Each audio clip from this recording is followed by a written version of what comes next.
The mansion buzzed with a strange electric energy, a blend of old money and new ambition.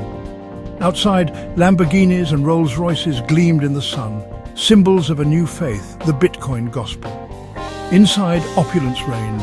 Marble columns, velvet armchairs and stained glass windows depicted not saints, but anonymous miners. The air whispered, "Relax, you've made it." This was a cathedral for the god of money, where Bible verses were twisted into mantras of greed. "For where your treasure is, there your heart will be also," read one plaque, now a justification for relentless pursuit. The environment was a carefully crafted illusion designed to impress and disarm. Here anyone could ascend, anyone could join the chosen. The luxury, the jazz, the spectacle, it was all part of the pitch. It bypassed skepticism, selling a story of success so seductive you wanted to believe. To be part of this exclusive club was the ultimate prize. That yearning for more was the foundation of their empire. The walls, the cars, the music all told you, this is where you belong. But beneath the gold leaf and velvet it was a gilded cage. The faithful locked themselves in, desperate for the promise of salvation. The illusion was powerful, but it was still just an illusion. And every illusion, eventually, must be shattered. At the center stood Ethan, the high priest of profit. His tailored suits and booming voice made him a prophet of prosperity. He preached Bitcoin as a divine calling, not just a currency. His followers saw him as a mentor, even a savior. Beside him was Sophia, the architect of dreams and master manipulator. While Ethan inspired the masses, Sophia worked the crowd, promising escape from debt and despair. Her story of Bitcoin riches was the bait, and the recruits were hungry. Marcus, the head of security, believed he was guarding something sacred. Liam, the event manager, kept the illusion running, motivated by money, not faith. Chloe, young and ambitious, watched with awe, desperate to join their ranks. But Olivia, a journalist undercover, saw through the cracks. She noticed the nervous glances, the desperation behind the smiles. Olivia wasn't driven by greed. She wanted the truth. She moved quietly, gathering evidence, a ghost in their machine. The leaders played their parts. But Olivia was ready to bring the whole edifice down. The stage was set for revelation. The faithful were about to meet reality, and the architects of ambition would face their reckoning. The main event began. Jazz faded, anticipation thickened. Ethan took the stage, bathed in a spotlight, his voice booming, "Brothers, sisters, welcome to the dawn of your new life." He denounced those who called greed a sin, declaring, "We are the diligent, we are the chosen. Bitcoin is our divine right." His sermon blended financial jargon with religious fervor, making market swings sound like tests of faith.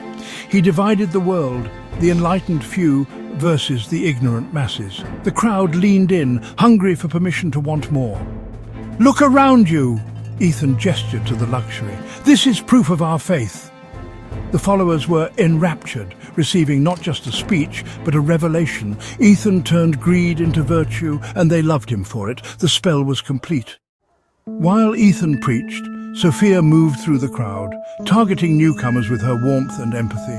She listened to their stories of debt, then shared her own rags-to-riches tale. "I was trapped, drowning in debt. Then I found the gospel. I put my faith in Bitcoin." She painted a picture of freedom and millions, her story irresistible. But it was all a lie. Her fortune, the mansion, the cars, all smoke and mirrors. The scheme depended on new recruits, and Sophia was always one step ahead of ruin. Tonight she focused on Chloe, the ambitious recruit. "I see a fire in you," Sophia whispered, showing a doctored screenshot of her crypto wallet. "This could be you. All it takes is your first investment." Chloe's eyes widened. The hook was set. The lie worked its magic as it always had. The truth was buried beneath layers of performance. Sophia's web was spun with practiced ease. Each whisper, each touch drew another believer in. The machine kept running, fueled by hope and deception, but the cracks were beginning to show, and tonight the web would start to unravel. Olivia watched Sophia's act, recognizing the predatory tactics.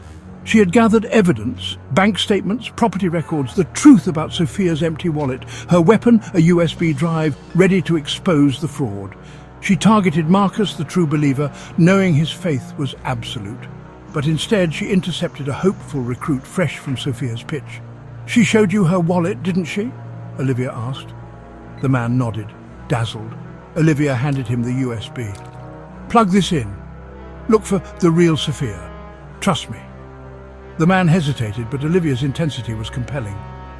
He slipped away to the tech area, heart pounding. The seed of doubt had been planted. The truth was about to break through the illusion. Olivia watched, knowing the moment of reckoning was near. The faithful were about to see behind the curtain. The Empire's foundation was cracking, the first domino was about to fall, and nothing would ever be the same. The countdown to collapse had begun. The recruit, David, nervously opened the USB file. He saw foreclosure notices, lease agreements, and Sophia's real crypto wallet, less than 1 Bitcoin. The truth hit him like a punch. It was all a lie. Fury surged. He stormed back into the crowd, phone in hand. "Liar!" he shouted, silencing the room. He thrust the evidence at Sophia. "You have nothing. It's all a lie." The crowd erupted in confusion and anger. Phones flashed, the image spreading like wildfire. The spell was broken. Applause turned to shouts. "Where is my money?" voices demanded. Security tried to intervene, but chaos reigned. The digital revelation had become a physical revolt. The faithful were now a furious mob. The illusion shattered in an instant. The empire of faith and finance was collapsing, and there was no going back. Pandemonium took over. The luxury and faith evaporated, replaced by fear and rage. Friends became adversaries, demanding answers and their money back. Armchairs overturned, glass shattered, the jazz silenced by desperation. Marcus, seeing the proof, realized he'd been guarding a lie. He stood aside, disillusioned, no longer the enforcer. Sophia at the center faced a wall of angry faces. "You lied to us!" someone screamed. Sophia's mask crumbled. She was just a con artist exposed. Ethan was hustled off stage, the illusion in ruins. Olivia watched, feeling no triumph, just grim necessity. Staff scrambled to erase evidence, shredding documents and wiping drives. The mob's anger boiled over. The empire was crumbling, and its creators were trapped in the wreckage. The faithful's dreams were shattered. The reckoning had arrived, and the house of cards was falling fast. Police arrived to chaos. The mansion was now a crime scene. Ethan and Sophia were separated, questioned their followers in tears. The Bitcoin gospel collapsed in a single night. News headlines blared, crypto cult collapses. Lawsuits and investigations followed, exposing the web of fraud. Followers like Chloe faced ruin. David risked losing his home. Their faith in shortcuts and salvation was shattered. Olivia's exposé went viral, but there was no victory, only loss. The community was gone, replaced by anger and regret. The story became a cautionary tale for the digital age. The architects of the lie were unmasked, but the damage was done. The fall crushed everyone beneath it. Weeks later, the mansion stood silent and empty. The luxury cars were gone, the velvet armchairs covered in dust. The grand hall echoed with loss, the gold-leafed frames removed. Sophia, out on bail, wandered the empty space in plain clothes. She touched the dusty tables, haunted by memories of those she deceived. The mask was gone. There was no one left to fool. A foreclosure notice on the door marked the end. The empire of illusion was officially over. Sophia stared at the notice, tears blurring the words. The collapse was personal, a reckoning for her soul. She had lost herself in the pursuit of ambition. The foundation of lies was gone, leaving only consequences. In the echoing silence, Sophia finally faced the truth. This was not just her end, but the beginning of a larger reckoning. The gospel of greed had claimed its final victim.